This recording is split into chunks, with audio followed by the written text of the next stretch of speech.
CBI কি বলেছে কোর্টে, যে যেদিনকে তিলোত্তমাকে খুন করেছিল, এটা মাথায় রাখবেন।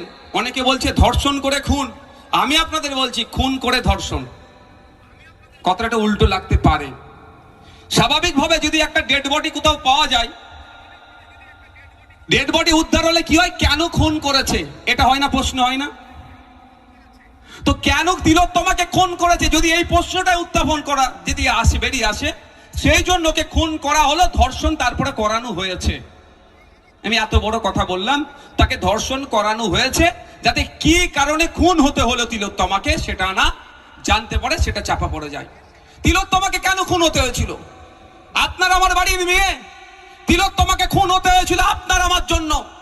আপনি আমি আরজি করে গিয়ে যখন ট্রিটমেন্ট নিচ্ছিলাম, সেখানে ফার্জি ঔষধ ছিল, ফেক স্যালাইন ছিল, ডুপ্লিকেট ঔষধ থাকতো ওটি রুমে। এই সঞ্জয় রায়ের মতো ডক্টর, শুধু তাই নয়, ওই যে মর্গে যে সমস্ত মহিলারা থাকতো, সেই মহিলাগুলোর সাথে, মৃত মহিলাগুলোর সাথে অপকর্ম করে ভিডিও করে বিদেশের মার্কেটে বিক্রি করতো।